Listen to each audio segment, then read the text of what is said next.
భారతదేశంలో ప్రాచీన కాలం నుంచి చెవులు కుట్టించే సంప్రదాయం ఉంది. పూర్వకాలంలో అబ్బాయిలకు అమ్మాయిలకు చెవులు కుట్టించేవారు.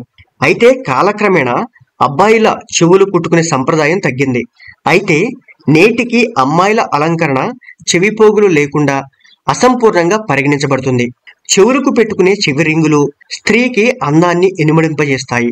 అయితే చెవులు కుట్టుకునే సంప్రదాయం వెనుక హిందూ మతపరమైన కారణాలతో పాటు శాస్త్రీయ కోణం కూడా ఉందని మీకు తెలుసా?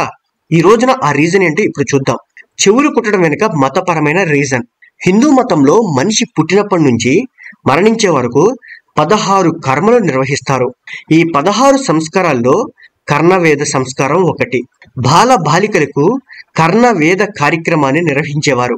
పూర్వకాలంలో కర్ణవేద సంస్కారాన్ని శుభ ముహూర్తంలో పిల్లల చెవుల్లో మంత్రాలు పఠిస్తూ చేసేవారు. చిన్నారుల చెవుల్లో మంత్రం పఠించిన తరువాత ముందుగా బాలురకు కుడి చెవికి కుట్టి తర్వాత ఎడమ చెవికి కుట్టేవారు. అయితే అమ్మాయిల విషయంలో దీనికి విరుద్ధంగా జరుగుతుంది. అంటే అమ్మాయిల ఎడమ చెవికి ముందుగా కుట్టించి ఆ తర్వాత కుడి చెవికి కుడతారు. అప్పట్లో చెవులకు ఇలా చిన్న చిల్లులు పెట్టి తర్వాత బంగారు ఆభరణాలు పెట్టేవారు. జ్యోతిష శాస్త్రం ప్రకారం చెవులు కుట్టడం వల్ల రాహు కేతు గ్రహాలకు సంబంధించిన చెడు ప్రభావాలు తొలగిపోతాయి. ఇలా చేయడం వల్ల బిడ్డ ఆరోగ్యంగా ఫిట్ గా ఉంటుందని నమ్మకం.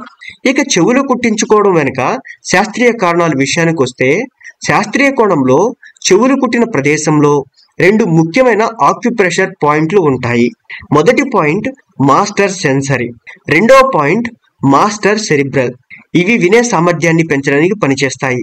కాబట్టి చెవులు కుట్టినప్పుడు ఒత్తిడి ఏర్పడుతుంది. అయితే అలా చేయడం వల్ల ఆందోళన తగ్గుతుంది.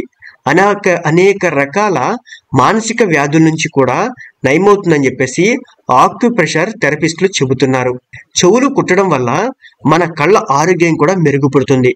ఎందుకంటే చెవి కింద భాగంలో ఒక పాయింట్ ఉంటుంది.